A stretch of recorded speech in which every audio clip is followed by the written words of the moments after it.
viel verbrochen, wo nie mehr heilt. Ich hab mich doch für Zweifel drum bemüht.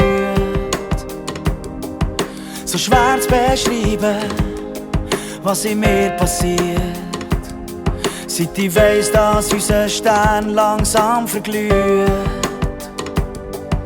So viel Gedanken haben keine andere Lösung gebracht.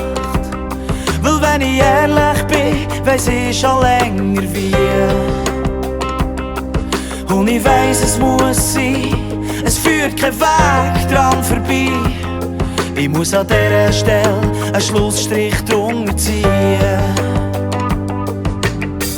Wahrscheinlich bin ich nicht gemacht dafür. Und ich glaube, mir fehlt auch ein bisschen Kraft dafür. Es sagt niemand, es sei einfach, aber gleich hätte ich nie gedacht, es sei so schwer. Ich hab viel versprochen, was nicht mehr besteht.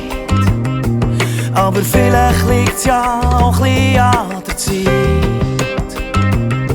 Jeden Tag verändert sich jeder Mensch ein bisschen mehr, bis es irgendeins keine Gemeinsamkeit mehr gibt.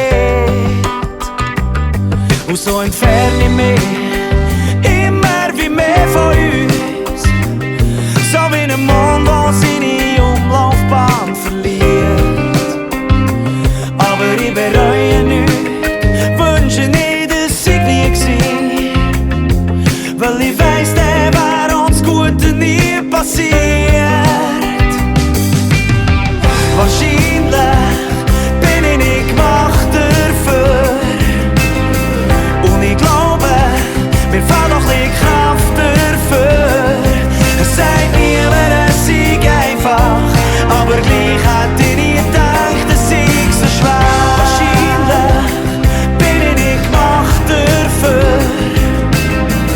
Und ich glaube, mir fehlt noch ein bisschen Kraft dafür. Es sagt niemand, es sei einfach. Und ich sage nicht, ich will, dass es anders wär. Klar habe ich Angst davor, was mich wird erwarten, wenn sich die Wogen glättet haben. Was ist, wo noch bleibt? Was find ich vor, wenn's nicht mehr stimmt? Ich weiss nach jedem Gefühl, was immer wieder etwas Neues.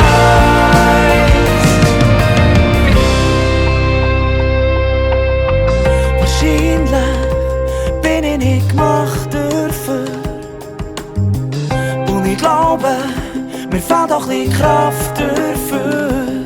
Es sagt niemand, es sei einfach, aber gleich hätte ich nie gedacht,